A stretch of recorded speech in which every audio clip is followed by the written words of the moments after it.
The mountain man said, "I don't marry obese women." His words echoed through the dusty store, drawing laughter from every corner, until the door creaked open. The wind howls. A woman steps inside, full-figured, radiant, carrying herself with dignity. She wasn't just another traveler. She came with a wagon full of lumber, a dream burning in her heart, and children half Apache, half forgotten, depending on her courage. Hammers striking beams, a sheriff's badge gleaming, riders thundering past in the night. But in a town ruled by greed and fear, her schoolhouse stood on land the mining companies swore they owned. And when fire lit the night sky, everything she built turned to ash. The mountain man kneeling in the ruins, hands black with soot, eyes lifted toward heaven. Now, with faith tested and lives hanging in the balance, can a man who once mocked her become the very strength she needs? Or will pride and fire burn their chance at redemption forever? Drop a comment below and share which part of the world you're tuning in from today. If you enjoy stories like this, don't forget to subscribe for more. The snow fell thick and heavy outside Silverton's general store, coating the muddy street in a pristine white blanket. Inside, warmth from the pot-bellied stove drew a crowd of mountain men and townsfolk seeking shelter from the bitter Colorado winter. Their boots left puddles of melting snow on the wooden floor, while their coats steamed gently in the heat. Jedediah Boone stood near the counter, his weathered frame towering over the other men. His buckskins were worn but sturdy, and his beard was flecked with gray. The storekeeper, Tom Wilson, listened as Jedediah's gruff voice carried through the store. "No, sir. You won't catch me tied down to some thick woman," Jedediah declared, warming his hands by the stove. "They ain't built for frontier life. Reckon they'd slow a man down something fierce on the trail.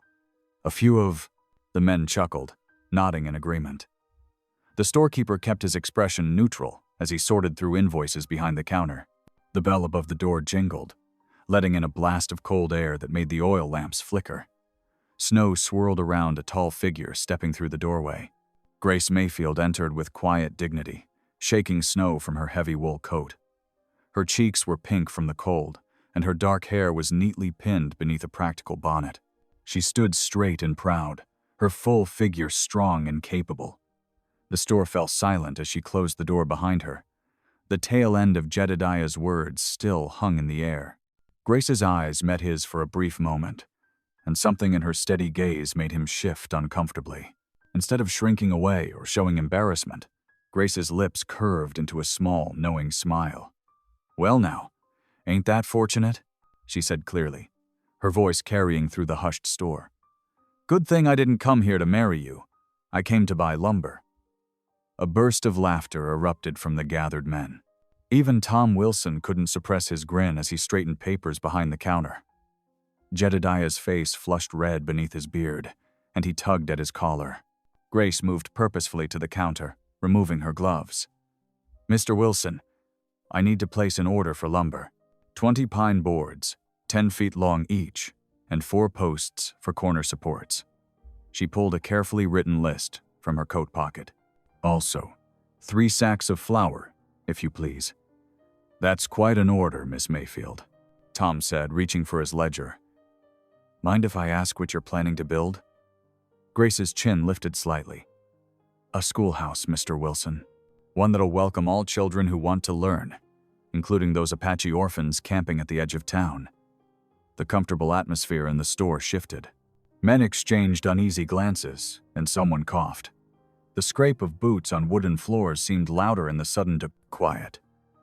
"Now, Miss Mayfield," Tom said carefully, "that's a mighty, unusual idea. Folks around here might not take kindly to mixing the children like that.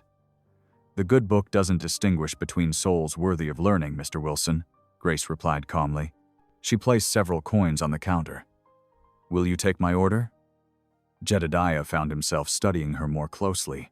Her hands were work-worn but gentle, and though her figure was full, there was strength in the way she carried herself. This wasn't some soft city woman. There was steel in her spine and purpose in her eyes. Tom hesitated, then nodded slowly. "I'll have your lumber ready by week's end, Miss Mayfield. The flour I can get you today." "Much obliged." Grace tucked her list away and pulled her gloves back on.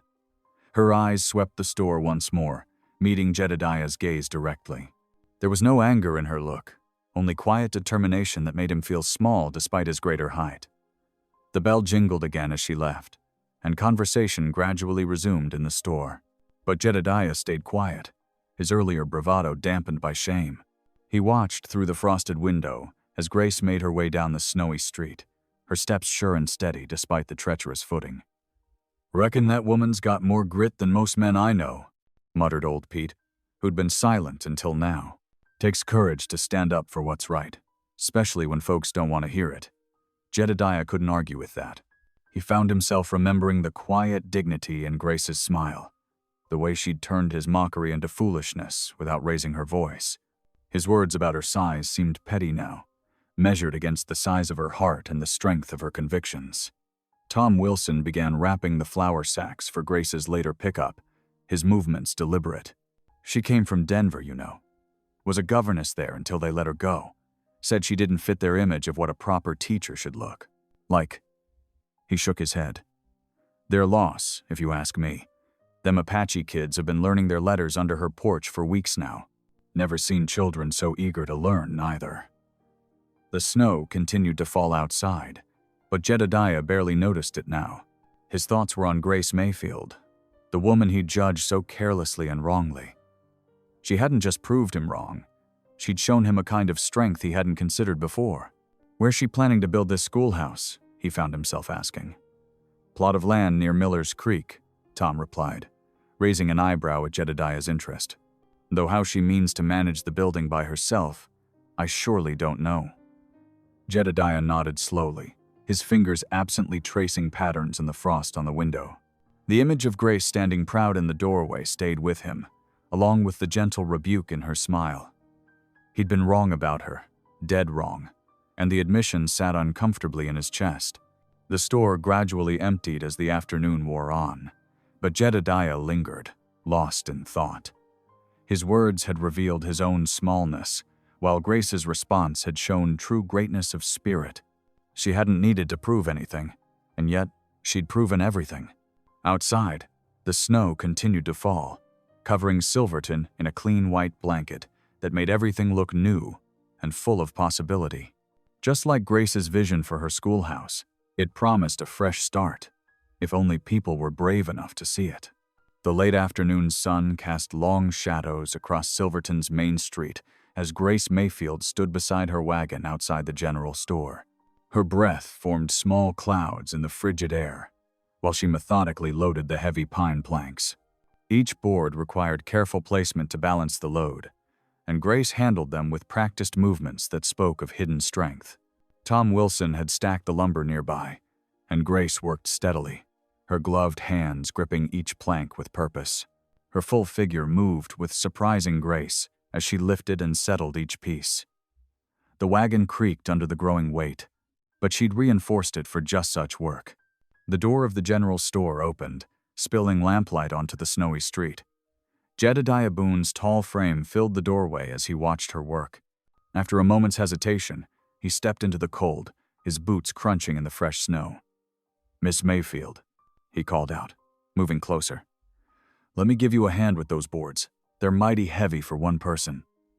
Grace straightened, turning to face him. Her cheeks were flushed from exertion and cold, but her eyes were cool. "I believe you made your opinions about women of my size quite clear earlier, Mr. Boone." She lifted another plank deliberately. "I wouldn't want to trouble you with helping someone who'd slow a man down something fierce." Jedediah winced at hearing his own words thrown back at him. "Now, Miss Mayfield, about what I said. No need to explain." Grace cut him off, her voice firm but not unkind. "I've heard worse, and I expect I'll hear worse still, before this schoolhouse is built." She turned back to her work, effectively dismissing him.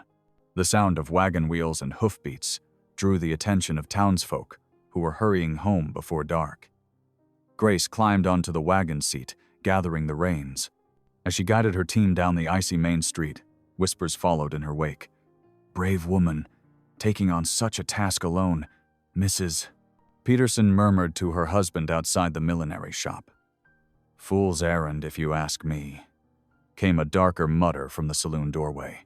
Mixing Apache young'uns with proper folks' children ain't natural. Ain't right neither, another voice added. Some folks just don't know their place. Grace sat straight-backed on her wagon seat, either not hearing the comments or choosing to ignore them. The late sun caught the determination in her profile as she guided her team carefully through the rutted street. Jedediah watched her departure for a long moment before striding to the livery stable. Minutes later, he emerged mounted on his sturdy bay gelding. He kept his distance as he followed Grace's wagon, staying far enough back that she wouldn't notice his presence, but close enough to see her path clearly in the gathering dusk. The wagon wound its way toward Miller's Creek, where a small cabin perched near the river's edge. Smoke curled from its chimney, promising warmth within. Grace stopped her team in the yard and climbed down, moving immediately to unload her precious cargo of lumber. The sun had set fully now, and she worked by the light of a lantern hung from the wagon side.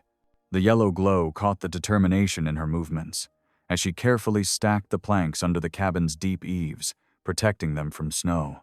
From his vantage point in the trees, Jedediah watched her work. His horse shifted restlessly, but he held it steady, unable to tear his eyes away from the sight of Grace's solitary labor. The memory of his thoughtless words in the store burned in his chest. When the last plank was stored, Grace disappeared into her cabin. Light spilled from the window, and through it, Jedediah could see her settle at a small table. She spread papers before her, drawings from the look of them.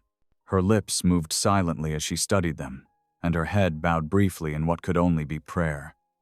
Jedediah turned his horse toward the timberline, finding a sheltered spot to make camp.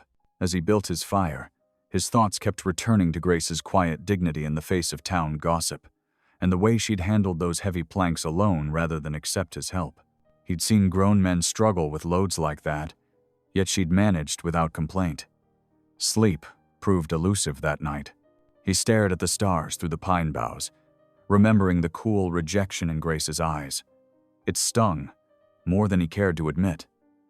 Somewhere in the distance, a coyote called, its lonely cry echoing his restlessness. Morning found him riding back to Grace's cabin, his hat already in his hands as he dismounted. The sun had barely cleared the mountains, but smoke already rose from her chimney. He took a deep breath and knocked on the solid door. Grace opened it, somehow unsurprised to see him there. She wore a practical dark dress, her hair neatly pinned back, ready for the day's work.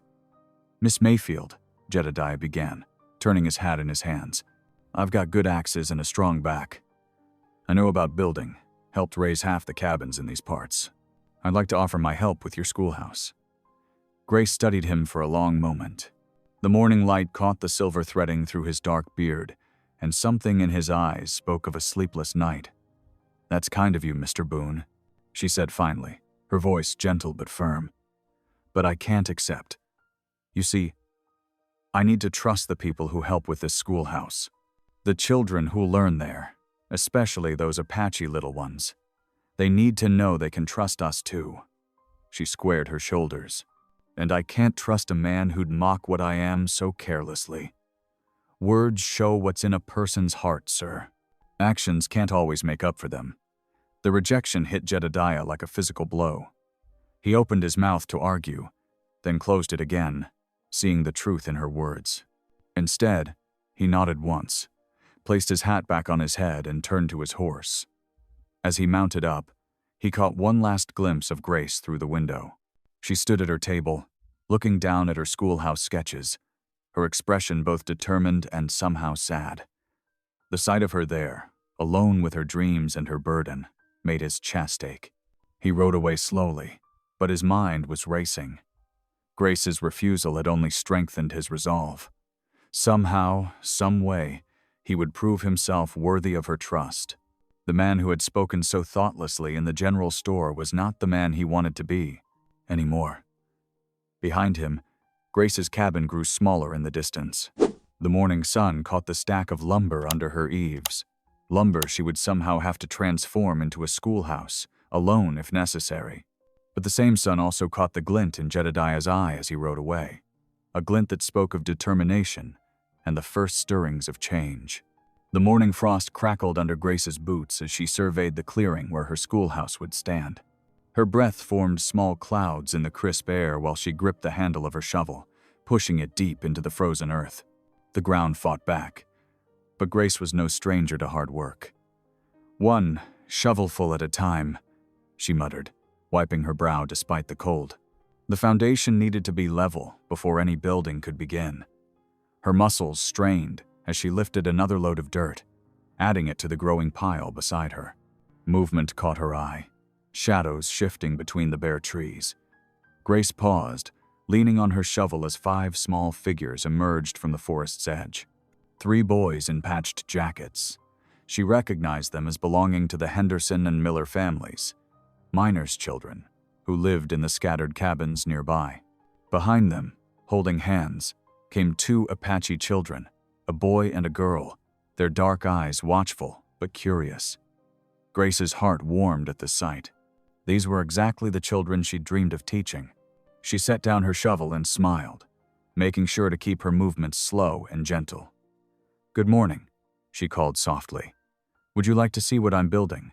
The miners' boys shuffled forward first, led by the oldest, who couldn't have been more than 12. The Apache children, a boy of perhaps 10 and his younger sister, stayed back, but their eyes remained fixed on Grace. "It's gonna be a school, ain't it?" the oldest Henderson boy asked, kicking at a clump of frozen earth. "That's right," Grace nodded, reaching for her hammer. "Would you like to hold this? Feel how solid it is?" She held it out, handle first. The boy took it carefully, testing its weight. His younger brothers crowded closer, touching the metal head with mittened hands. The Apache children took a few steps forward, drawn by the others' interest. "This will be your school," Grace told them, meeting each child's eyes in turn. "A warm place where you can learn to read and write, to do sums, to understand the world better. There will be books and maps and—" She paused, seeing the Apache girl's shy smile. "And songs. We'll have plenty of songs." The sound of approaching footsteps made them all turn. Jedediah Boone emerged from the tree line, carrying an axe over his shoulder.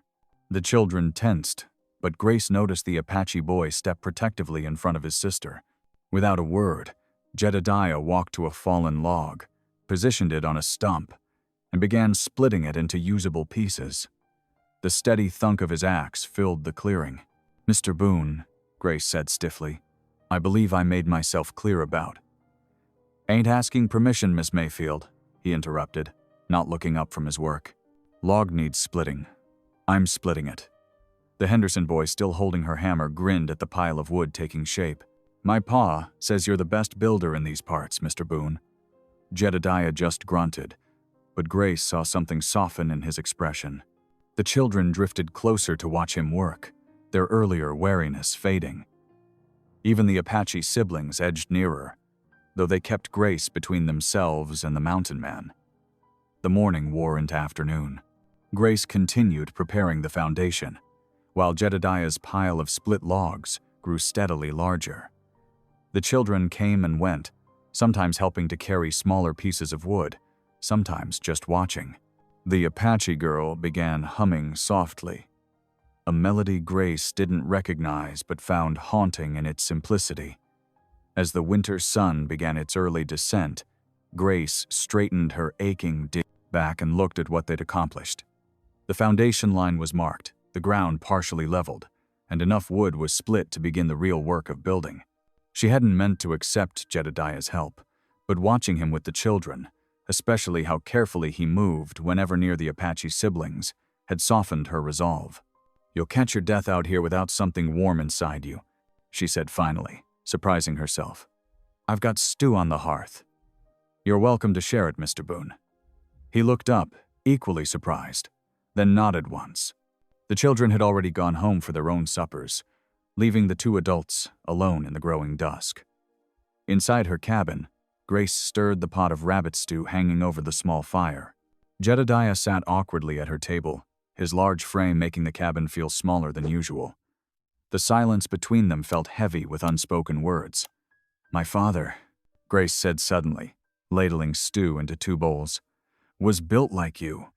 Tall, strong, what folks call proper-sized for a man. But he taught me something important." She set a bowl in front of Jedediah. "He said true strength isn't about how you look. It's about what you can do, and who you choose to be." Jedediah stared into his stew for a long moment. "Reckon your father was a wise man," he said finally. "And I reckon I misjudged you, Miss Mayfield. Saw your size and nothing else. That wasn't right of me." It wasn't quite an apology, but Grace could hear the truth in his words. They ate in silence. After that, the fire crackling softly in the hearth. As Jedediah rose to leave, his expression changed. He moved to the window, peering out into the gathering darkness. "Someone's been watching," he said quietly. "Saw the tracks earlier, horse. Good breeding, not a mining pony. Circled the building site twice." Grace felt a chill that had nothing to do with the weather. Before she could respond, the sound of approaching hoofbeats cut through the evening. Quiet. A sharp knock followed. She opened the door to find Thomas Wheeler, the mining company's foreman, sitting tall on his gleaming bay horse. His face was hard in the lantern light. "Evening, Miss Mayfield," he said, not bothering to remove his hat. "Got something to discuss with you about this building project of yours." "What about it, Mr. Wheeler?"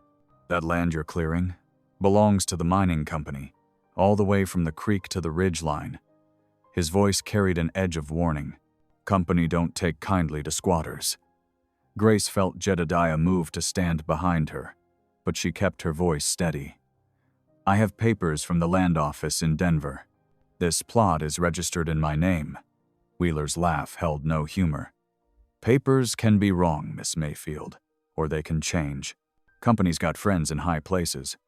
He leaned forward in his saddle. "Best stop this foolishness now. Save yourself some trouble." "Are you threatening me, Mr. Wheeler?" "Just giving friendly advice." He straightened up, gathering his reins. "Stop building, Miss Mayfield, or there'll be consequences." He touched his hat brim and turned his horse, disappearing into the darkness as suddenly as he'd appeared. Grace closed the door with trembling hands. When she turned, Jedediah's face was dark with anger. "Wheeler's got no right," he growled. "That land's been open since before the mining company came. Everyone knows it. But he has power," Grace said quietly. "And friends in Denver, like he said." She moved to her table where the schoolhouse plans lay spread out. Her dream, threatened by men who valued profit over children's futures. The silence stretched between them, broken only by the popping of the fire and the distant cry of a coyote. Finally, Jedediah reached for his coat. "Thank you for the stew, Miss Mayfield," he said gruffly.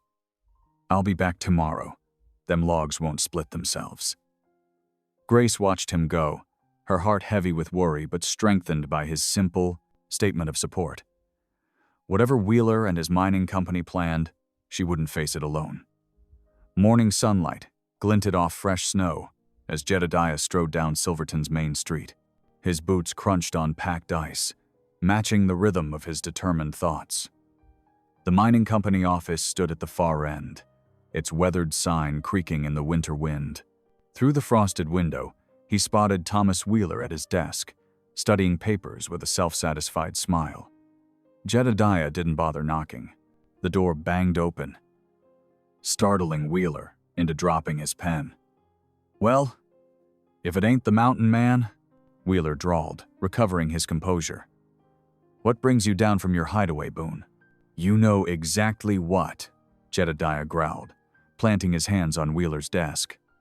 "Threatening a woman trying to build a schoolhouse? That what the mining companies come to?" Wheeler leaned back in his chair, unfazed. "Ain't no threat when you're protecting what's rightfully yours." He reached into a drawer, pulling out a stack of official-looking papers. The company letterhead gleamed with fresh ink. "See here? Every acre from Sweetwater Creek to Thunder Ridge belongs to the company. Signed and sealed in Denver last month." Jedediah's jaw tightened. He'd seen enough land disputes to know how this usually ended. deeds and lawyers trumping fairness every time. But something about Grace's quiet determination, the way she welcomed those children without hesitation, wouldn't let him walk away. "That land's been open since before your company showed up," he said. "Everyone knows it." "Things change, Boone." Wheeler's smirk widened. "Miss Mayfield would do well to remember that, before accidents start happening." Jedediah's hand shot out, grabbing Wheeler's collar. "That another threat?" "Just stating facts." Wheeler didn't struggle, his confidence unwavering. "Company's got plans for that valley. Miss Mayfield and her little charity project don't figure into them." Jedediah released him with a disgusted shove. "We'll see about that." The walk to Grace's building site helped cool his anger. He found her surrounded by the children, their faces worried as they huddled close. The Apache siblings, Samuel and Ruth, he'd learned their names yesterday, stood slightly apart, but their eyes never left Grace's face. "But where will we learn?" the youngest Henderson boy was asking. "Pa says the mining men won't let you build." Grace's voice was gentle but firm. "Do you see this?" She pulled a folded document from her pocket, carefully spreading it on a flat stone. The paper was yellowed with age, its edges worn soft. "This was signed by a government agent 15 years ago. It promises the Apache family shared rights to this land, to live here, to farm here, to build here." The children leaned closer, even Samuel and Ruth edging forward to look. Jedediah found himself moving closer too, surprised by this revelation. "The law made a promise," Grace continued, touching the faded signature, "and I believe promises should be kept, especially to children who need a place to learn." Jedediah studied the document over their heads. The language was clear enough: shared usage rights granted to local tribes, with specific mention of the valley where Grace wanted to build. He'd never known such an agreement existed. "You done your research," he said quietly. Grace met his eyes. "I believe in being prepared, Mr. Boone, especially when fighting for something important." The children dispersed as afternoon shadows lengthened, called home by chores and suppers waiting. Jedediah stayed, watching Grace gather her tools as the winter sun sank behind the mountains. "Wheeler's got fresh papers from Denver," he told her. "Claims the company owns everything now." "I expected as much." Grace's voice was tired but determined. "They think they can simply erase what came before, what was promised." She looked at the partially cleared building site, her dream taking shape despite the threats. "But I won't give up. These children deserve better." The last light faded as they talked, stars appearing in the clear mountain sky. Through her cabin window, Jedediah watched Grace light her lamp and settle with her mending needle flashing in the golden glow. He made his decision. Knocking softly, he waited until she opened the door. "Miss Mayfield," he said, removing his hat. "I want you to know, if you're set on building this schoolhouse, I'll stand with you." Grace's hand stilled on her sewing. "Why?" The question was barely a whisper. "Because you're right about them children needing better. Because promises ought to mean something." He met her gaze steadily. "Because I was wrong about you, and I aim to make that right." Grace studied him for a long moment. Trusting him could ruin everything she'd worked for, if he turned out to be like other men who'd made promises only to break them. But something in his eyes, in the way he'd worked without being asked, in how carefully he treated the children, made her want to believe. Finally, she nodded. "Their stones need laying for the foundation. The moon's bright enough to work by." Together they moved through the silver-lit night, gathering flat rocks from the creek bed. Their breath frosted in the cold air as they fitted stones together, building something solid and true. They worked mostly in silence, but it was a comfortable quiet, full of growing respect. Grace showed him how she wanted the foundation shaped, explaining her vision for wide windows to catch the morning light. Jedediah offered suggestions about reinforcing against spring floods, his experience with mountain weather proving valuable. When their hands touched passing stones, neither pulled away too quickly. The moon tracked across the star-filled sky as they worked, casting long shadows that danced over the emerging foundation. In those shadows, something new took root, trust, understanding, and perhaps the blunt beginning of something more. But for now, they focused on the task at hand, stone by stone, building a dream that would stand against whatever threats tomorrow might bring. "We'll need more lumber," Jedediah said as they surveyed their progress. "I know where to find good straight pines, if you're willing to trust my judgment." Grace smiled slightly, remembering his first careless words about her in the store. "I'm learning to, Mr. Boone. I'm learning to." The foundation stones gleamed in the moonlight, a promise taking shape despite all odds. Whatever Wheeler and his mining company planned, they would face it together, the mountain man and the schoolteacher, building something stronger than either had imagined possible. The morning sun cast long shadows across the half-built schoolhouse, as Jedediah demonstrated the proper way to hold a nail. Samuel watched intently, his small fingers wrapped around the metal spike while Ruth hovered nearby, clutching a handful of nails herself. "Steady now," Jedediah said, his voice gentler than Grace had ever heard it. "Hold it straight up like this." He guided Samuel's hand with careful patience. "That's the way. When you strike true, the nail goes in clean as a whistle." The boy's face screwed up in concentration as he tapped the hammer. The nail wobbled but held. Another tap, stronger this time, and the nail sank into the fresh-cut lumber. Samuel's eyes lit up with pride. "Well done," Jedediah praised, surprising Grace with his tenderness. "Now you're building proper." Ruth stepped forward, eager for her turn. "May I try too, Mr. Boone?" "Course you can, little lady." Jedediah helped position her hands just so. "Mind your thumb now." Grace paused in her work of measuring window frames to watch them. A smile tugged at her lips, though she tried to keep her guard up. The man was nothing like she'd first thought, yet experience had taught her that men could change their minds as quick as mountain weather. The sound of horses approaching drew their attention. 3 Apache elders rode up on paint ponies, their faces weathered and dignified. Grace set down her tools and straightened her apron, stepping forward to greet them. "Dagodi," she said carefully, using the morning greeting she'd learned. Her pronunciation was uncertain, but her respect was clear. The eldest of the 3 nodded, appreciation flickering in his dark eyes. "You build here," he stated in English, gesturing at the rising walls. "Yes," Grace replied. "A place for all children to learn. Your children too, if you wish it." She spoke slowly, clearly, wanting them to understand her intent. The second elder spoke in Apache to his companions, then turned to Grace. "Our ways are not your ways." "I know," Grace acknowledged. "But numbers and letters can help protect your people's rights, like the paper that shows this land is shared." She pointed to where Samuel and Ruth worked alongside the miners' children. Together, they learn better. The elders conferred quietly, their expressions thoughtful. Jedediah stood back, watching the exchange with new eyes. He'd spent years in these mountains, trading and trapping, yet he'd never truly seen the Apache as Grace did, as people with hopes and fears for their children's future. Finally, the eldest spoke again. "We will watch. See what grows here."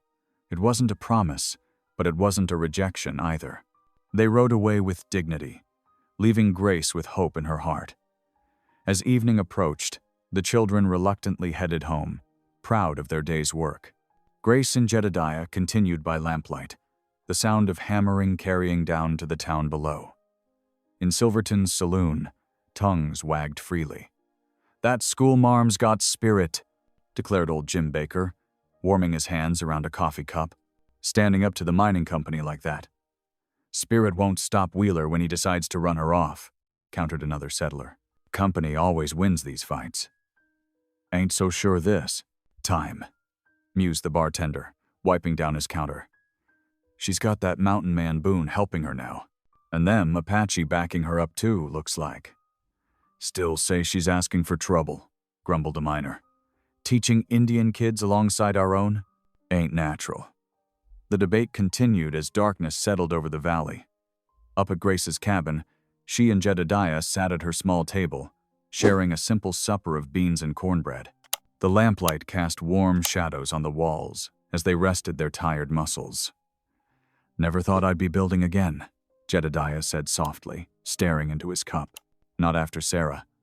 Grace looked up, hearing something raw in his voice. "Sarah?" "My wife." The words seemed to catch in his throat. "Lost her in childbirth, 15 years back. Baby, too. We just finished building our cabin when—" He trailed off, the memory still sharp as a knife. Grace reached across the table, her hand stopping just short of touching his. "I'm sorry, Jedediah." He nodded, gathering himself. "Went half wild after that. Easier to live in the high country, trading with Indians and trapping, than to face empty rooms and memories." "But you're here now," Grace said softly, "teaching children to build." "Reckon I am." He met her eyes. "Your dream makes sense to me now. Seeing them kids together, learning side by side. Samuel's got a real knack for carpentry." Grace's face lit up with passion. "Every child deserves a chance to learn. Letters and numbers, yes, but also hymns that lift the spirit." She gestured to the books on her shelf. "Knowledge is power. Jedediah. The mining company counts on people not understanding their rights, not being able to read their contracts. That why you're so set on teaching Apache children too?" "Partly." Grace stood, moving to stoke the fire. "But mostly because I've seen how people judge others without knowing them, like those who judged me for my size, cost me my position in Denver." She turned back to him. "Or like you did, that day in the store." Jedediah flushed with shame. "I was wrong about a lot of things." "We all have things to learn," Grace said gently. "That's why this schoolhouse matters so much. It's not just about reading and writing. It's about building bridges between people." Their conversation continued as the fire burned low, sharing stories of their pasts, their hopes, their fears. Neither noticed the shadow that passed briefly across the window, nor heard the soft crunch of boots in snow moving away from the cabin. The lamp burned steady between them as understanding deepened. Grace found herself relaxing despite her usual caution, drawn in by Jedediah's quiet strength and growing humility. For his part, Jedediah felt something long frozen in his heart, beginning to thaw, watching Grace's face animate with passion for her mission. Together they studied her drawings for the schoolhouse, planning the next day's work. Their hands brushed occasionally as they pointed out details, and neither pulled away too quickly. The night grew deep around them, full of possibility and unspoken words. The wind picked up suddenly that afternoon, howling down from the mountains like a wild thing. Snow began to fall in thick sheets, turning the air white and dangerous. Grace stood at the schoolhouse frame, watching the storm build with worried eyes. "Best get inside," Jedediah called over the rising gale. He was already gathering the scattered tools, his movements quick and sure. "This storm means business." Samuel and Ruth huddled close to Grace, their small faces pinched with cold. 3 miners' children, Tommy, William, and young Joseph, stood uncertainly by the lumber pile. "All of you, come with me," Grace said firmly, gathering the children like a mother hen. "My cabin's closest, and we'll wait out the worst of it there."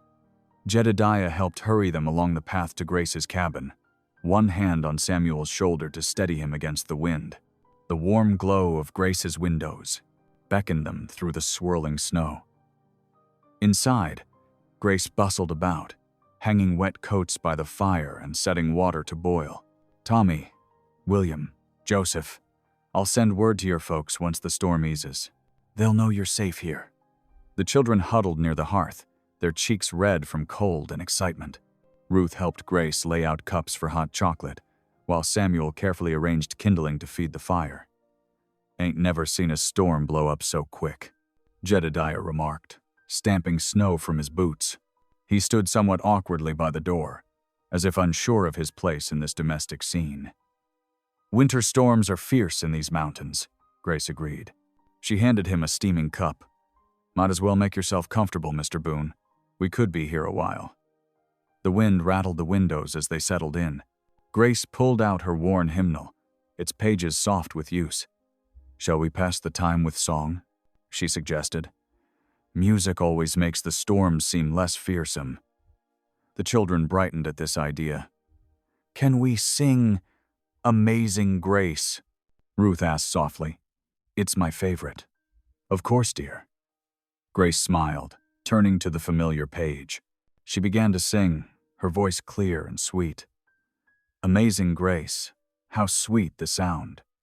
The children joined in, their young voices lifting in harmony. Jedediah stood apart at first, watching them with an unreadable expression. But as they moved to another hymn, his deep voice suddenly joined in, adding a steady bass that filled out the melody beautifully. Grace glanced at him in surprise, but kept singing. His voice was untrained but true, carrying the weight of years and something like longing. Together, their voices blended in the old songs of faith and hope while the storm raged outside. They sang until the children grew sleepy. Grace arranged blankets near the fire, making sure each child was warm and comfortable. Samuel and Ruth curled up together like puppies, while the miners' boys spread out nearby. "You've got a fine voice," Grace said quietly to Jedediah as they sat watching the sleeping children. "I wouldn't have guessed."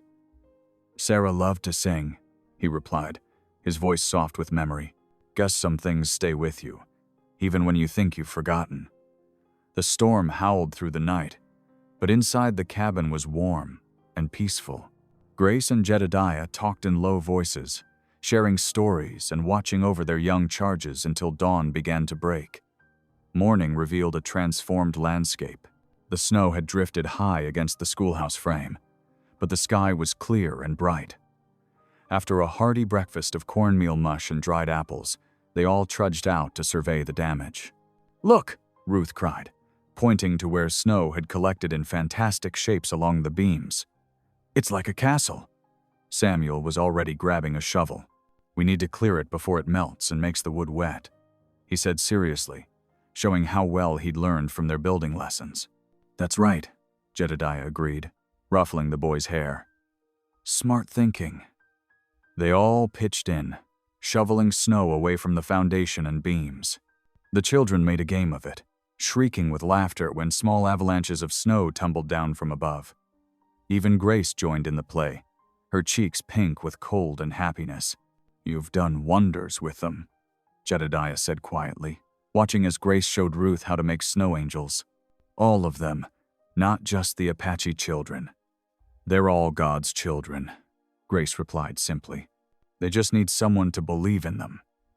That evening, Grace's cabin filled with warmth and chatter as several miners' wives arrived, bearing covered dishes and quilts for the schoolhouse.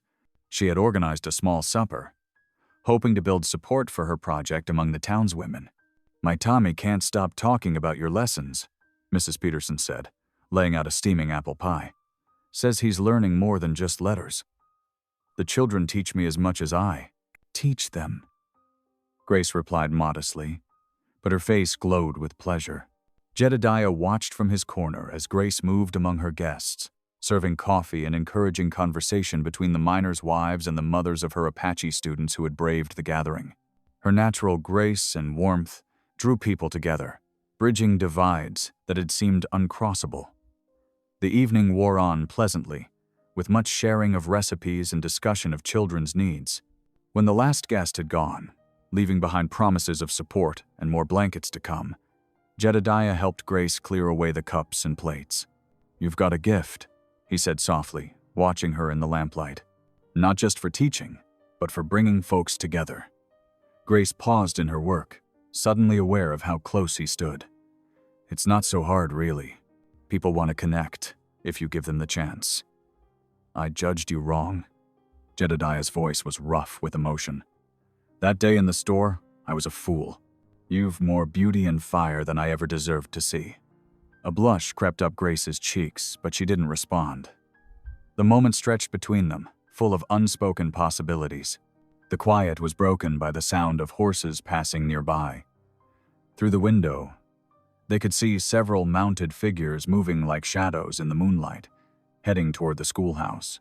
Jedediah's expression hardened as he recognized the mining foreman's distinctive hat. "Stay here," he said quietly, moving toward the door. "I'll make sure they're not up to mischief." Grace caught his arm. "Be careful," she whispered, her eyes wide with concern. Jedediah nodded grimly, then slipped out into the night. The moon cast sharp shadows across the snow as he watched the riders circle the schoolhouse frame, their intentions yet unclear, but troubling. Dawn broke cold and clear over the half-finished schoolhouse. Grace walked ahead of Jedediah, her breath forming small clouds in the crisp morning air. She stopped, abruptly, her hand flying to her mouth. Across the fresh-cut boards of the schoolhouse wall, crude letters had been painted in dark red. Stop or burn. Grace's fingers curled into tight fists at her sides. "They think they can frighten us away," she said, her voice tight with anger. "Well, they're wrong." Jedediah studied the threatening message, his weathered face grim. "Grace, maybe we ought to step back. Think this through. The mining company ain't known for idle threats." "Step back?" Grace turned to him, her eyes flashing. "And what message would that send to the children? That bullies win? That promises don't matter?" She gestured to the painted threat. "This is exactly why we need this school, to teach better ways than fear and hatred." "I ain't saying give up," Jedediah said carefully. "Just that we need to be smart about this. Rushing ahead could get folks hurt." Grace was quiet for a moment, then straightened her shoulders. "You're right about one thing. We need to be smart." She looked at him with determination. "And the smartest thing we can do is show them we're not alone. Will you help me?" "What do you have in mind?" "A gathering. Tonight. Here at the schoolhouse. We'll invite everyone, the miners' families, the Apache parents, the townspeople. Let them see what we're building isn't just boards and nails, but community." Jedediah nodded slowly. "Might work. Hard to burn down a schoolhouse with the whole town watching." They spent the day spreading the word. Grace visited the miners' wives while Jedediah spoke with the men. Together, they walked to the Apache camp, where Grace's broken Apache phrases and genuine respect earned cautious nods of agreement. As dusk approached, lanterns began appearing through the trees, points of light moving toward the schoolhouse like fireflies. Miners arrived with their families, the women carrying covered dishes. Apache families came in small groups, some bringing drums. Townspeople trickled in, curious, and a bit uncertain. Grace had swept the sawdust from the rough plank floor and hung quilts on the bare studs to block the wind. Lanterns cast a warm glow over the gathered faces, pale and dark, young and old, all together under the open rafters. "Welcome," Grace said, her voice carrying clear and strong. "Welcome to your schoolhouse. Because that's what this is. A place for all our children to learn together, to grow together, to build a better future together." The children had been practicing for this moment. Samuel and Ruth stood with Tommy, William, and Joseph. Together they recited a Bible verse about love and neighborliness, their young voices blending as naturally as streams flowing to the same river. A mining wife wiped her eyes. "Ain't that something?" she whispered to her neighbor. "Just listen to them, little ones." The Apache drums began softly, a heartbeat rhythm that seemed to pulse through the wooden boards. Ruth's clear voice rose in a hymn, and soon others joined in. The harmony swelled, filling the unfinished walls with hope. Women laid out pies and cakes on rough-hewn tables. Children darted between adults, playing games that needed no translation. Miners who'd been skeptical found themselves nodding along to the drums, while Apache elders accepted cups of coffee with quiet dignity. Through it all, Grace moved like a spirit of welcome, making introductions, encouraging shy children, ensuring everyone felt at home. Jedediah watched her, his heart full of something he hadn't felt in years. When she passed near him, his hand found hers, their fingers brushing like a promise. "Look at them," Grace whispered, nodding toward where Samuel was teaching Tommy a string game, while their mothers chatted over pie.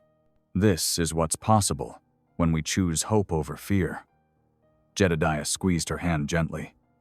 "You did this. Your courage, your faith. It brought them all here." "We did this," Grace corrected him. "I couldn't have come this far alone." The evening seemed to glow with its own inner light. Children recited more verses they'd learned, earning proud smiles from parents of all backgrounds.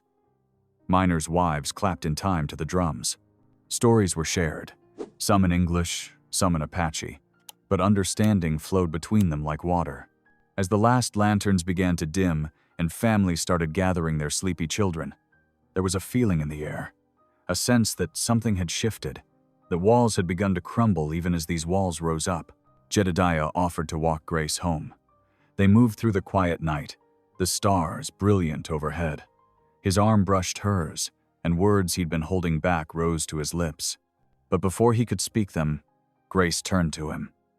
"Thank you," she said softly, "for believing in this dream, for standing beside me." Her face in the starlight stirred something deep in his soul. Gently, he took her hand and raised it to his lips, pressing a kiss to her fingers. Grace's breath caught, but she didn't pull away. The moment hung between them, full of unspoken feelings. Then came the sound of distant hoofbeats. Jedediah's body tensed, his hand tightening protectively around Grace's. He knew that sound, riders in the night, and not friendly ones. The mining company wasn't finished with them yet. "Grace," he said quietly, but she was already shaking her head. "Whatever comes," she said firmly, "we face it together." The hoofbeats grew louder, breaking the peace of their perfect evening. But they stood their ground, hands still joined, ready to protect what they had built. Not just a schoolhouse, but a bridge between worlds, a place where hope could take root and grow strong. The first hint of dawn painted the eastern sky in pale strokes when Jedediah jerked awake in his camp near Grace's cabin. Something was wrong. The crisp mountain air carried an acrid scent that made his stomach clench. Smoke. Not the friendly kind from breakfast fires, but thick and greasy.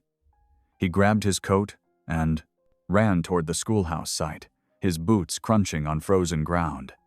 As he crested the small rise, his heart stopped. Orange flames licked the sky, consuming the wooden frame they'd worked so hard to build. Black smoke billowed up in thick clouds, filling the valley with its bitter message.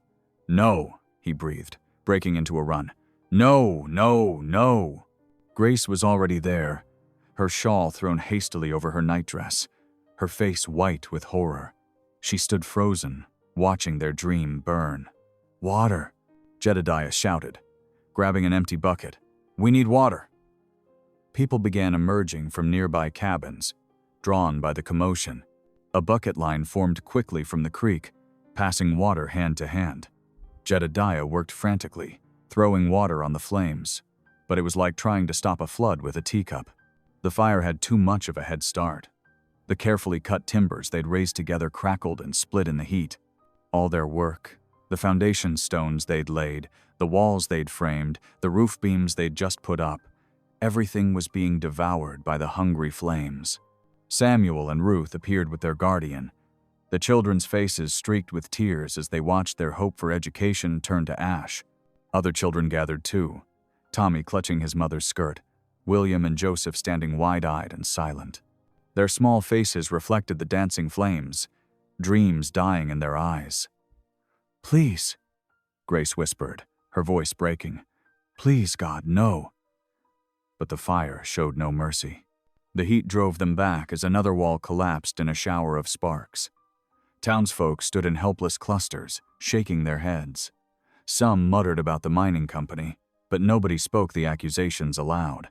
Grace sank to her knees in the snow, her shoulders shaking with sobs. All her careful plans, all her savings, all her hopes for bringing education and understanding to this wild corner of Colorado, all of it was disappearing into the smoke-filled sky. Jedediah's hands clenched into fists at his sides. Rage burned in his chest, hotter than the flames consuming their schoolhouse. He knew who had done this. The mining company's threat painted on the walls had been no idle warning. "I'll kill them," he growled, starting toward his horse. "I'll make them pay for this." "No." Grace's voice, though quiet, stopped him in his tracks. She looked up at him, her face wet with tears, her eyes full of a pain that cut him to the bone. "I never should have trusted anyone, not even you." The words hit him like a physical blow. "Grace, I didn't. You promised to protect it." she said, her voice hollow. "You promised to stand with us. But look." She gestured at the burning ruins. "Look what trusting promises has brought us." Heavy hoofbeats announced Sheriff Whitfield's arrival. He dismounted slowly, his weathered face grim as he surveyed the destruction. "This is criminal," Jedediah said, striding toward him. "You know who did this. The mining company." "Now hold on," the sheriff interrupted, holding up a hand. "Let's not go making accusations without proof. I'll look into it, of course. Take statements. Ask around." "Look into it?" Jedediah's voice rose with disbelief. "The whole valley saw their threat painted on these very walls yesterday. What more proof do you need?" "Paint on walls ain't evidence that'll stand up in court," Sheriff Whitfield said carefully. "And you know as well as I do that nobody's going to testify against the company. Not if they want to keep their jobs in the mines." Jedediah wanted to grab the man and shake him, force him to act, to bring justice.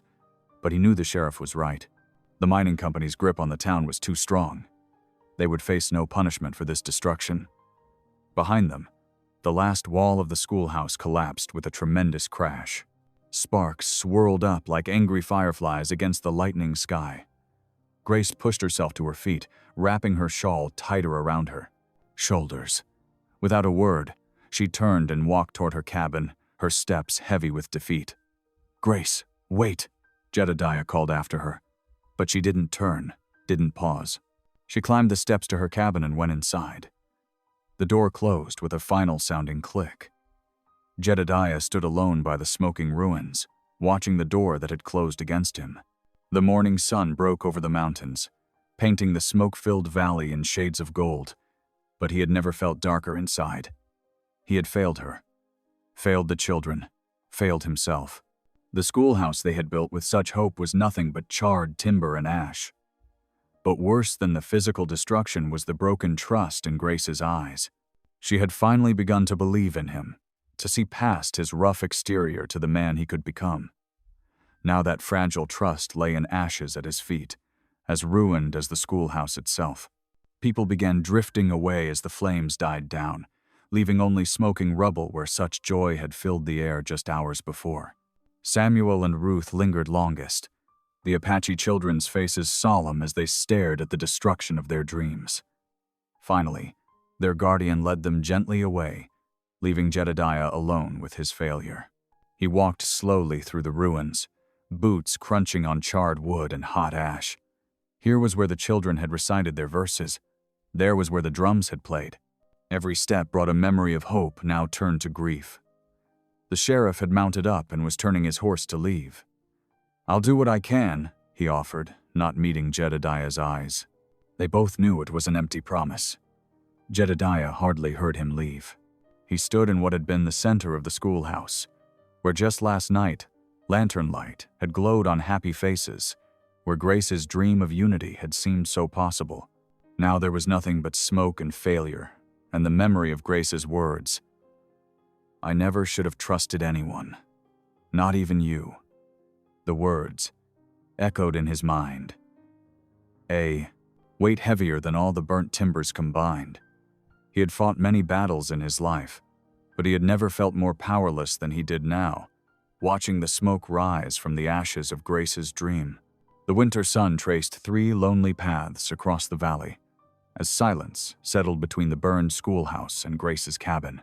Each morning dawned crisp and cold, the frozen air carrying smoke from Grace's chimney, the only sign she was still there. She had drawn the curtains tight, refusing all who came to call. Jedediah made his camp in a sheltered grove nearby, close enough to watch over her but far enough to respect her need for distance. His axe rang out steady through the days, splitting wood until his muscles burned.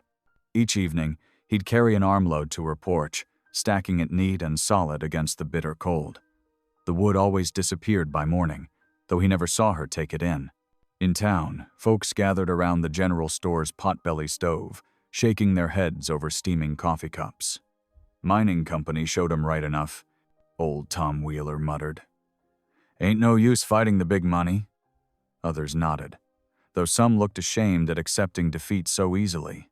Jedediah avoided their talk, spending his days between chopping wood and sitting with the ruins. The blackened timbers stood like accusing fingers against the white snow. He'd traced the burned edges with rough fingers, remembering the joy that had filled this space such a short time ago. The children's laughter seemed to echo in the winter stillness. Samuel's shy smile as he'd learned to drive nails straight, Ruth's sweet voice joining the hymns. The miners' children playing alongside their Apache neighbors without a care for the differences adults saw between them. On the third evening, as purple shadows crept across the valley, Jedediah found himself kneeling in the ashes. The cold seeped through his buckskins, but he barely noticed. His hands, calloused from years of mountain living, clasped together awkwardly. It had been so long since he'd prayed. He'd almost forgotten how. "Lord," he whispered, his voice rough with emotion. "I ain't been much for talking to you these past years, not since Sarah." He swallowed hard, pushing past the old grief. "But I'm talking now. I've been a proud fool thinking I could judge folks by their size or their people. Thinking I was better somehow, up in my mountain camps, needing no one." The wind sighed through the burned beams, carrying the scent of ash and pine. "I see now what Grace was trying to build here. Not just a schoolhouse, a bridge between people. Something bigger than all of us." His voice cracked. "Please, Lord, I'm asking, show me how to help her carry this burden. Show me how to make this right." He stayed there, head bowed, until the stars began pricking through the darkening sky.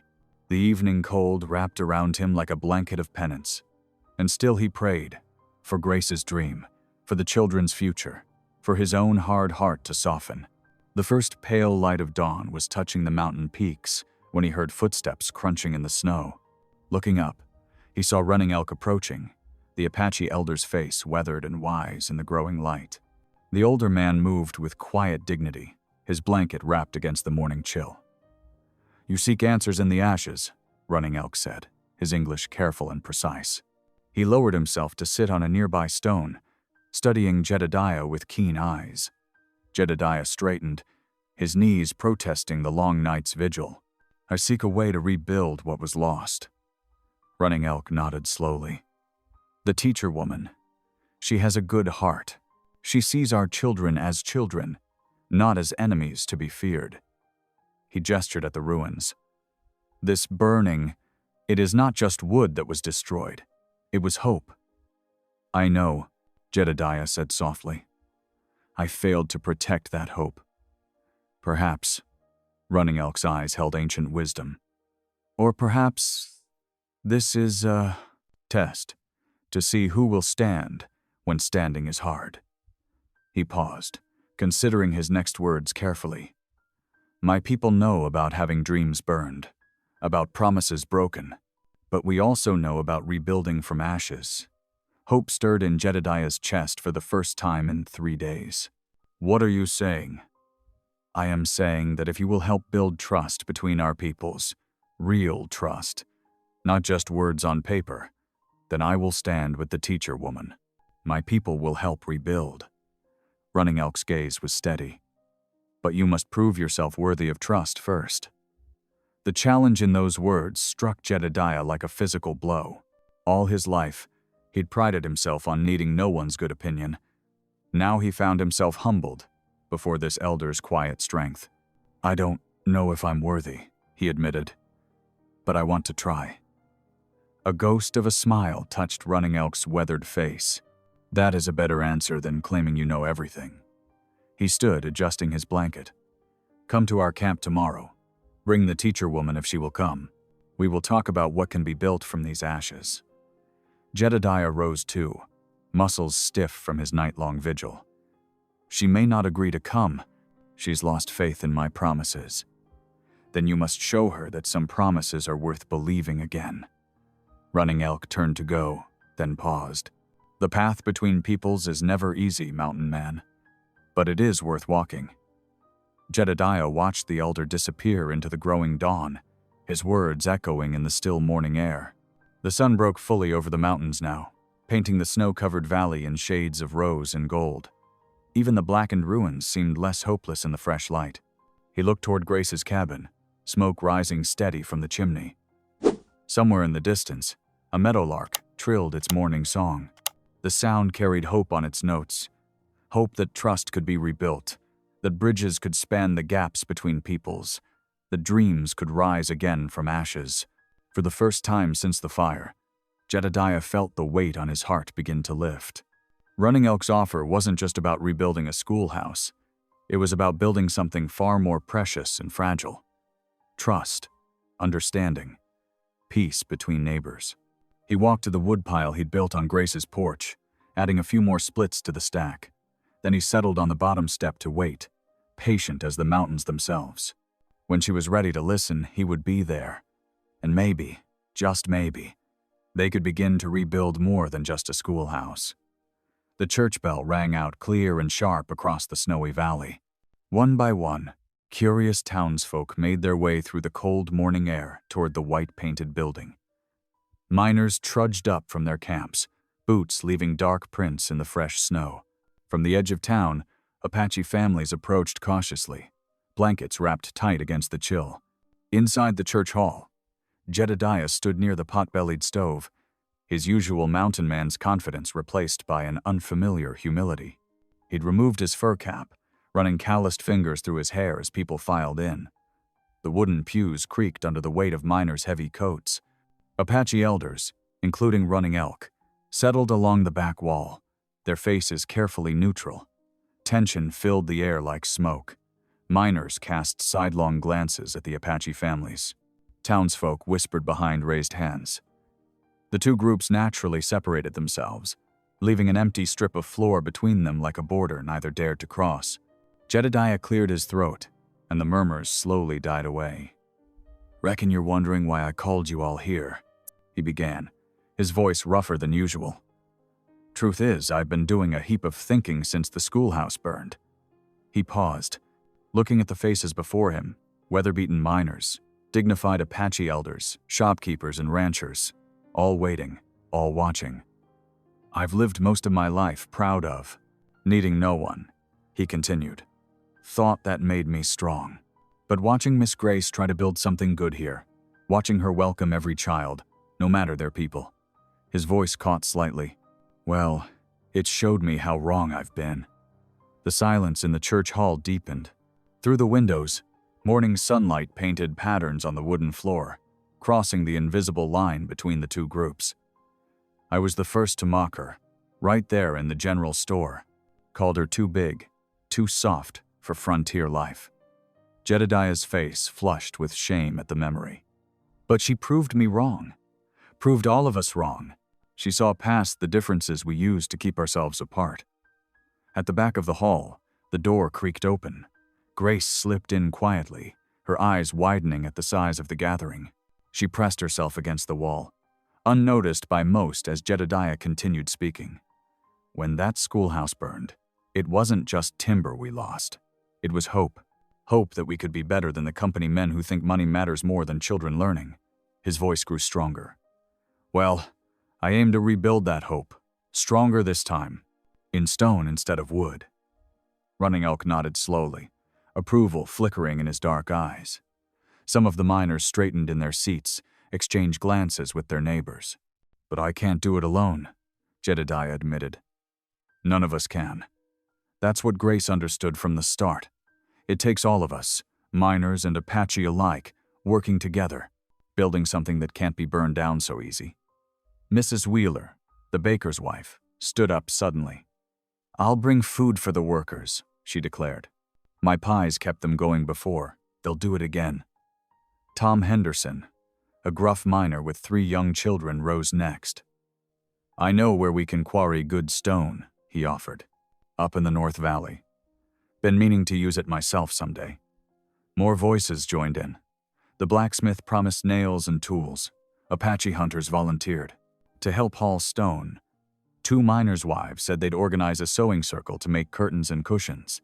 The invisible line down the middle of the church hall began to blur as people turned to their neighbors, discussing plans and possibilities. The air of suspicion slowly transformed into something warmer, more hopeful.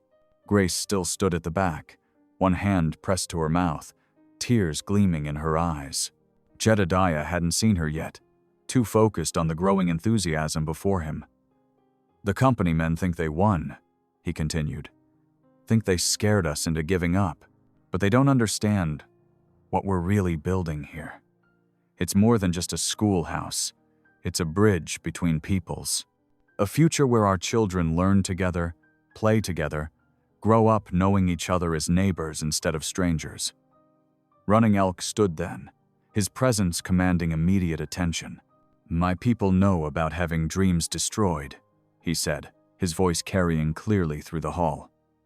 We also know about rebuilding, about keeping hope alive when others would steal it. He looked directly at Jedediah. We will help build this bridge between peoples. The hall erupted in approving murmurs. Grace finally stepped forward, her movement drawing all eyes. The crowd fell silent as she walked slowly down the center aisle, past miners and Apache families, until she stood beside Jedediah. Her voice trembled slightly, but her words rang with determination. I cannot do this alone, she admitted, looking out at the gathered faces. I tried and I failed, but with all of you. She straightened her shoulders. Together, we can build something the company cannot burn, something stronger than timber and nails, a real community. The church hall exploded with cheers. People rose to their feet, clapping and calling out offers of help. Mrs. Wheeler hurried forward to hug Grace. Running Elk stepped down to shake Jedediah's hand, a gesture that carried more meaning than words could express. As the excitement swirled around them, Grace turned to Jedediah. You did this, she said softly. You brought them together. He shook his head. No, you did. Your dream showed us the way. I just finally learned to listen. The rest of the morning passed in a flurry of planning. Tom Henderson spread out rough paper on a table, sketching the valley and marking where the best stone could be found. Apache hunters and miners huddled together, discussing the best ways to move heavy rock through winter snow. Women formed circles, planning meals and work schedules. The stone foundation would be laid first, they decided, using rock quarried from the hills. The walls would rise thick and solid, too strong for any fire to damage. Windows would be larger than before, letting in more light. The roof would be slate instead of wooden shingles. As the sun climbed toward noon, the church hall buzzed with shared purpose. The invisible line that had divided the room earlier had vanished completely, replaced by clusters of people working together, planning together, hoping together. Grace moved among them, her face glowing with renewed purpose. She stopped beside Jedediah, who stood watching the scene with quiet satisfaction. I had lost faith, she admitted softly. Not just in you, but in the possibility of change. Sometimes it takes losing everything to see what's truly important, he replied. I had to lose my pride to find something worth believing in. Around them, the planning continued. Mrs. Wheeler was already organizing teams to feed the workers. Tom Henderson and Running Elk bent over the sketches, discussing where to begin quarrying. Children darted between the groups, Apache and white alike, playing together without a thought for the boundaries their parents were just learning to cross. The morning light streamed through the church windows, touching everyone with the same golden glow. Outside, the snow continued to fall softly, covering the scars of the burned schoolhouse in clean white promise. Tomorrow would bring hard work and challenges, but today hope had been rebuilt, stronger than before. The dawn broke crisp and clear over the valley as the first wagons rumbled toward the quarry. Frost sparkled on bare branches, and breath clouded in the morning air. Tom Henderson guided his team carefully along the narrow track, the empty wagon bed creaking behind him. 3 more wagons followed, driven by miners who'd volunteered their morning before heading to their shifts. At the quarry site, Running Elk and 2 other Apache men were already waiting. They'd marked the best stone with chalk crosses, pieces that would split clean and true. The winter sun hadn't yet cleared the ridge, when the first chunk of granite broke free with a satisfying crack. That's the way. Running Elk nodded, showing the miners how to work with the natural seams in the rock. The stone will tell you where it wants to break. The miners watched carefully, setting aside their usual methods to learn this older wisdom. Soon the sound of hammers and wedges filled the quarry, punctuated by grunts of effort and occasional words of encouragement. Back at the schoolhouse site, Grace directed the clearing of burned timber with quiet authority. Her dark skirts were already dusty, but her eyes shone with purpose as she showed women where to stack salvaged nails and usable wood. "We'll need every piece we can save," she explained, sorting through the charred remains. "God wastes nothing, and neither should we." Mrs.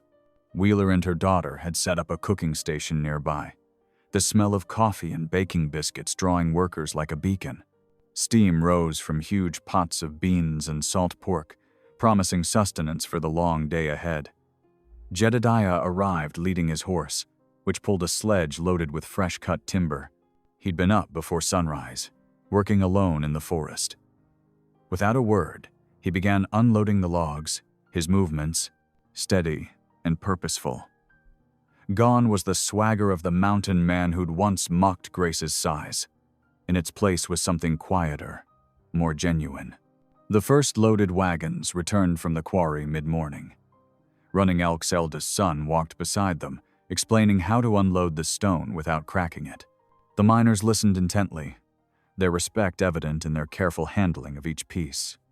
"Like this," the young man demonstrated, showing how to roll the heavy rocks onto logs for easier movement. "Let the stone's weight work for you, not against you." Throughout the day, the work fell into a steady rhythm. Wagons came and went. Women kept the food flowing, and the pile of stone grew steadily larger. Apache masons began laying out the foundation line, using techniques passed down through generations. "See how we fit these stones," one mason explained to a group of miners. "Each one supports its neighbor. Like a family, each piece makes the others stronger." Grace moved among the workers, offering encouragement and directing traffic. Her face glowed with more than just exertion. It shone with the light of a dream being reborn.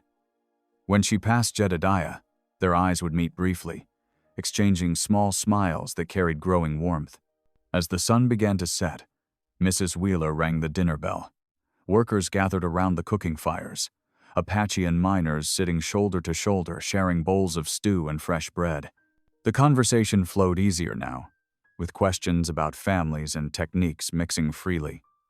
After the workers had gone home, Grace and Jedediah walked the foundation line together. Their footsteps crunched on fresh snow as they discussed the next day's work. "The desks will go here," Grace pointed, her breath visible in the evening air. 3 rows, with plenty of light from the windows. "We'll make them sturdy," Jedediah nodded. "Good, solid pine, smooth, plain so no one catches a splinter. And the hymnboard will hang there," she continued, gesturing to where the front wall would rise, "where everyone can see it clearly." Their planning often dissolved into comfortable conversation as they walked.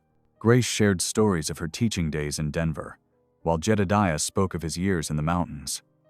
Their laughter carried soft in the winter air. One evening, as they completed their usual circuit, Grace paused. "I need to thank you properly," she said, turning to face him. "Not just for the work, but for bringing everyone together, for seeing past your first impression of me." Jedediah ducked his head, embarrassed by the memory of his cruel words in the store. "Those words shamed me the moment they left my mouth," he admitted. "But you've shown me what real strength looks like, what a person, what a man ought to be." He reached for her hand slowly, giving her time to pull away if she wished. But Grace met him halfway, her fingers warm despite the cold air.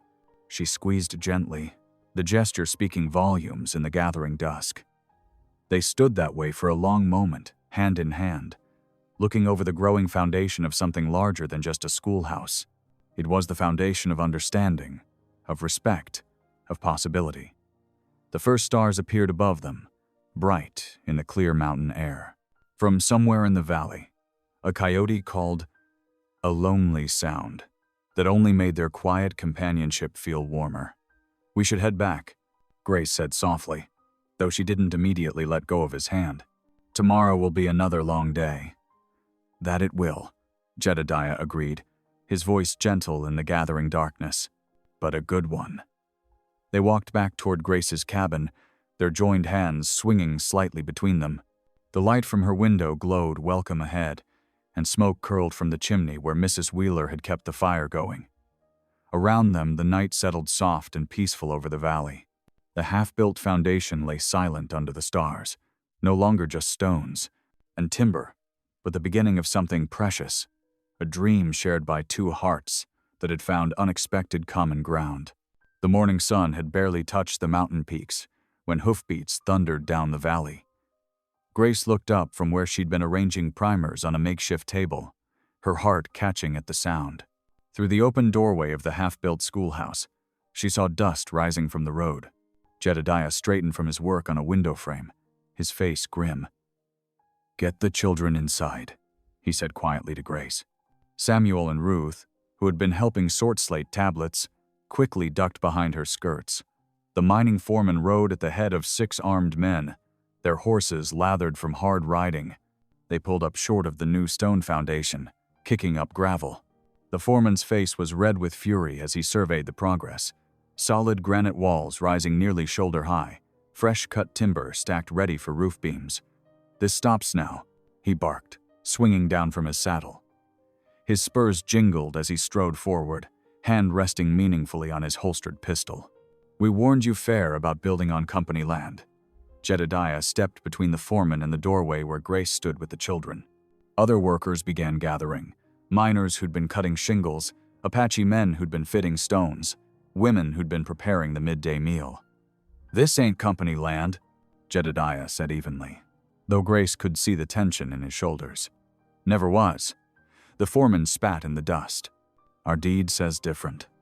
He gestured to his men, who began dismounting. "Tear it down, every stone." Grace felt Samuel trembling against her side. She squeezed his shoulder gently, praying silently for protection. The armed men started forward, but stopped short as new riders appeared. Sheriff Whitfield rode up at an easy trot, flanked by his deputy and 3 townsmen. His badge caught the morning light as he reined in between the two groups. Behind him came more townspeople on foot, storekeepers, miners' wives, farmers from the valley. "Hold up there, Matthews," the sheriff called to the foreman. His voice was calm but carried authority. "Seems we got ourselves a property dispute needs settling proper." The foreman's face darkened. "Ain't nothing to settle. Company owns this whole valley." "That so?" Sheriff Whitfield dismounted slowly, dust puffing from his boots as they hit the ground. "Because I got word says different." Running Elk stepped forward then, his silver hair gleaming in the sunday. He carried a leather document case, worn but carefully preserved. Grace held her breath as he opened it, drawing out yellowed papers with official seals. "This treaty," Running Elk said clearly, "signed 15 years ago by government agents and witnessed by Army officers, grants shared use of this valley to my people." He held the document where all could see, including the right to build places of learning.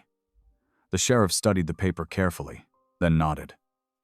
"Looks proper legal to me, government seal and all." "That's ancient history," the foreman blustered.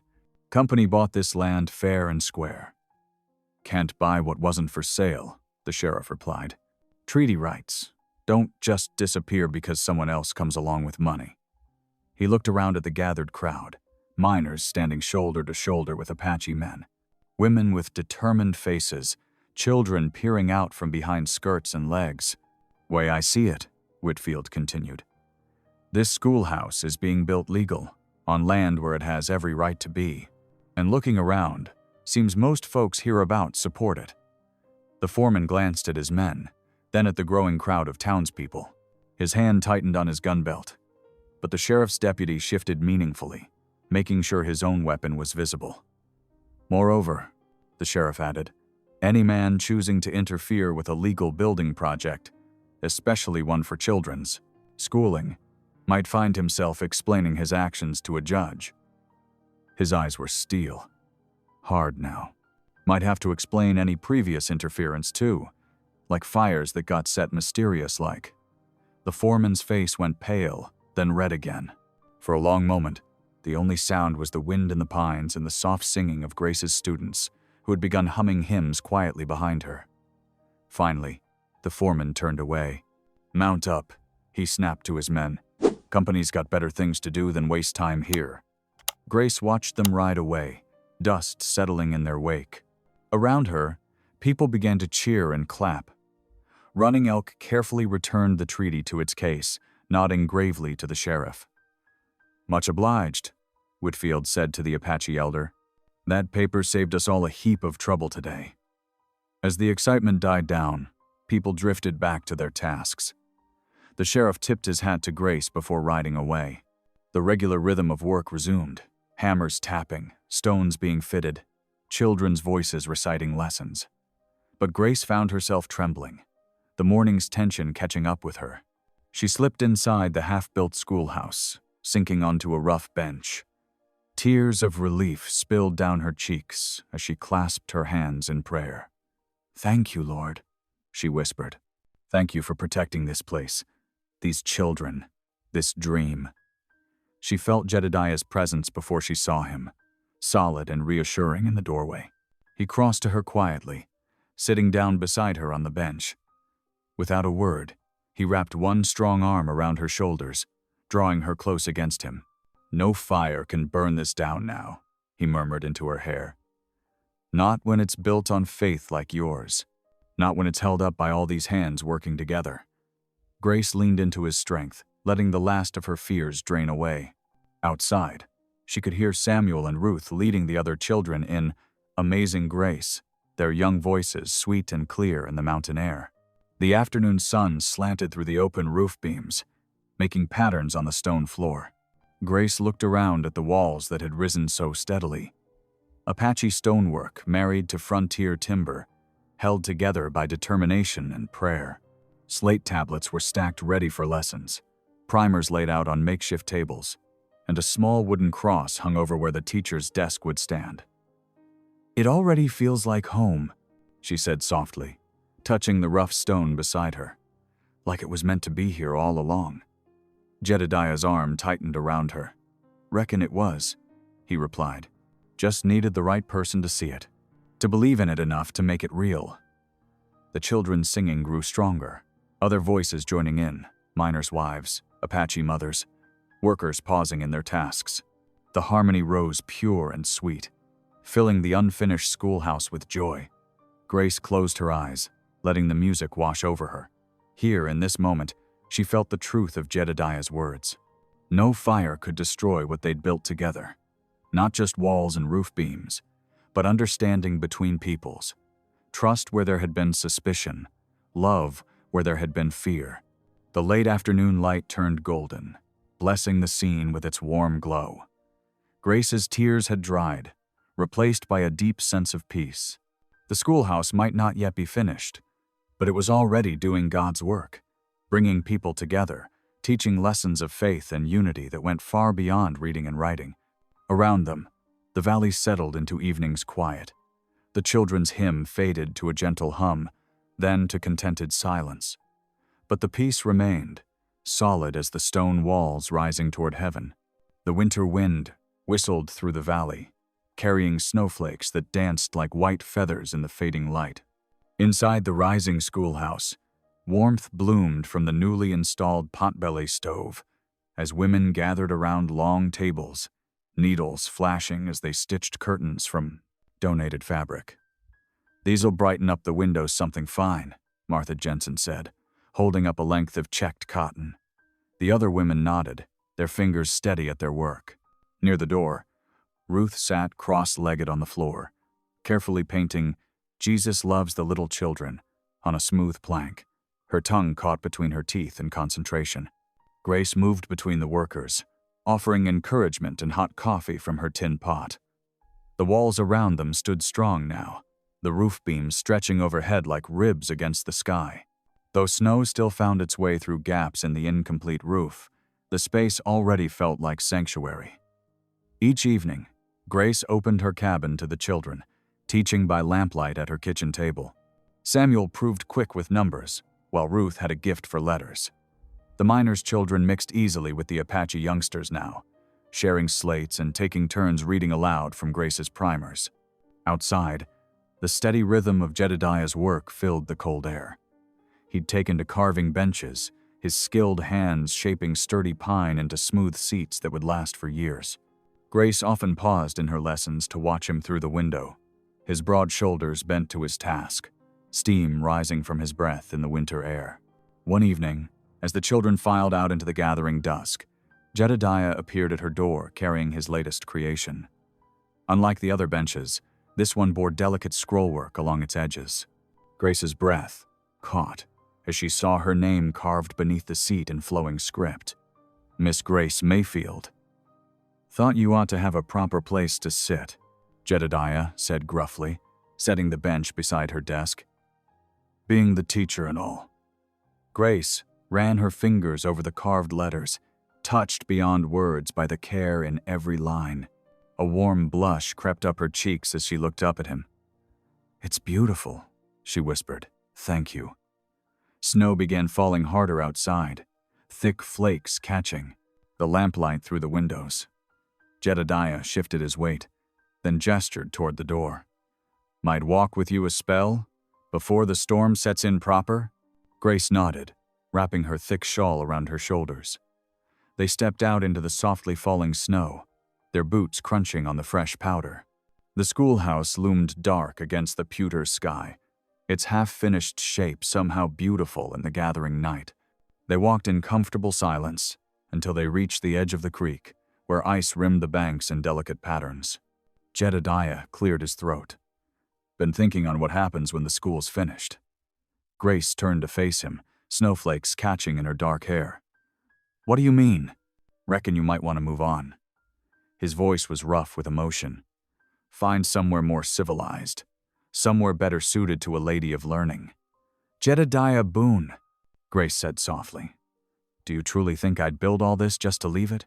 He met her eyes then, and she saw the fear there, the same fear she'd nursed herself, of being left alone again.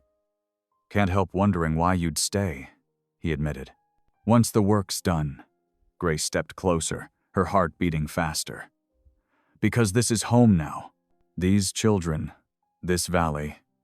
She paused, gathering her courage. "These people I've come to care for." The snow fell silently around them, creating a pocket of stillness in the world. Jedediah raised one rough hand to brush a snowflake from her cheek. His touch was gentle, almost reverent. "Grace," he whispered, and in that one word she heard everything he'd been trying to say, his admiration, his fear, his hope. She tilted her face up to his, and under the drifting snow, his lips found hers.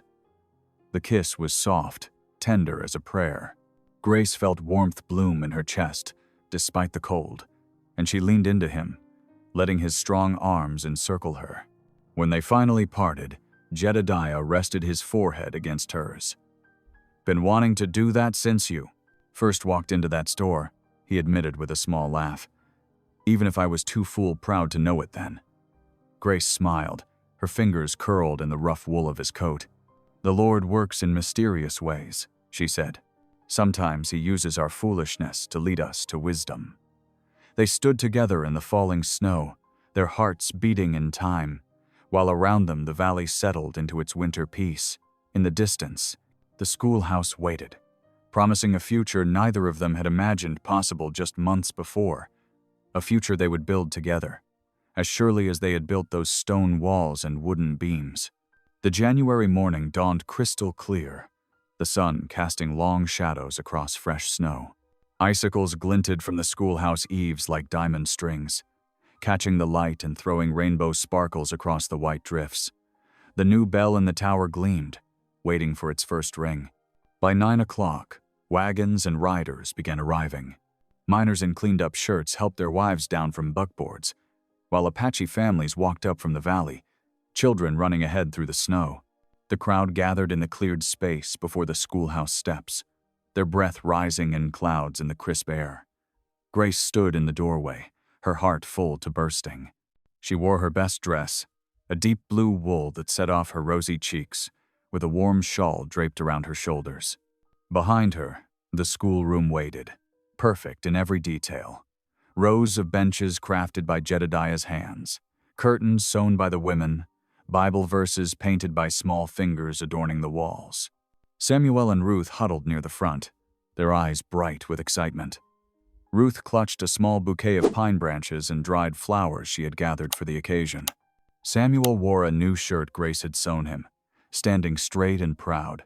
"Shall we begin?" Grace called out, and the crowd settled. She stepped forward onto the top step, clasping her hands together too. Still they're trembling. "First, let us thank the Lord with song." The hymn rose strong and clear in the winter air. Amazing grace floated across the valley, voices blending in harmony. Grace saw tears on more than one weather-worn cheek as the verses spoke of being lost and then found. When the last note faded, Grace took a deep breath. 6 months ago, I came here with nothing but a dream and determination. I found more than I ever hoped for. I found a community willing to stand together, to build something lasting. She gestured to the solid stone walls behind her. This schoolhouse represents more than education. It represents unity, faith, and love. Murmurs of agreement rippled through the crowd. Grace continued, her voice growing stronger. I thank God for bringing me here, for showing me that His plan was greater than my own, and I thank each of you for believing in this dream. The crowd broke into applause, but before it could die down, a movement at the back caught Grace's attention. Jedediah was making his way forward, his Sunday best, looking slightly uncomfortable on his broad frame. His eyes never left her face as he climbed the steps to stand beside her. "Miss Mayfield," he said, his deep voice carrying across the suddenly hushed gathering. "I got something to say, if you'll permit me." Grace nodded, her heart beginning to race as he turned to face the crowd. "Some of you might remember what I said in Henderson's store that snowy morning, about not marrying obese women." His face flushed with shame at the memory, but he pressed on. "I was wrong that day. Wrong in my words, wrong in my heart, wrong in everything I thought I knew." He turned back to Grace, taking her hand in his. "Truth is, I don't marry anyone, unless she's as strong as iron, as decent as sunlight, and as beautiful as Grace Mayfield." His voice trembled slightly. "And God willing, I hope she'll have me." A collective gasp rose from the crowd, followed by stunned silence. Grace felt tears spring to her eyes, as Jedediah dropped to one knee in the snow, still holding her hand. "Will you marry me, Grace? Make a home with me? Teach these children, grow old with me in this valley?" For a moment, Grace could hardly speak past the lump in her throat. Then she smiled, bright as the morning sun on snow. "Yes," she whispered, then louder. "Yes. Jedediah Boone, I will marry you." The crowd erupted in cheers. Samuel and Ruth rushed forward, throwing their arms around Grace's waist. Women wiped tears from their eyes, while men clapped Jedediah on the back. Running Elk stepped forward to offer a traditional blessing in Apache, his weathered face creased in a rare smile. As the sun began to set, lanterns were lit inside the schoolhouse. Their warm glow spilled from the windows across the snow, creating pools of golden light. The celebration continued as darkness fell, with food spread on tables and more hymns filling the air. Grace and Jedediah stood hand in hand near the doorway, greeting well-wishers and accepting congratulations. When a lull came, they slipped outside for a moment alone. The evening star had just appeared in the darkening sky, and the sound of singing drifted out to them. "Happy?" Jedediah asked softly, squeezing her hand. Grace looked up at him, then at the schoolhouse, alive with light and song, at the children playing in the snow, at the mixed crowd of settlers and Apache families sharing food and laughter inside. "More than I ever dreamed possible," she answered, and reached up to kiss him. Thanks for tuning in. These stories remind us that life is more than headlines, it's about heartlines. Subscribe if you want more moments that make you pause, feel, and reflect.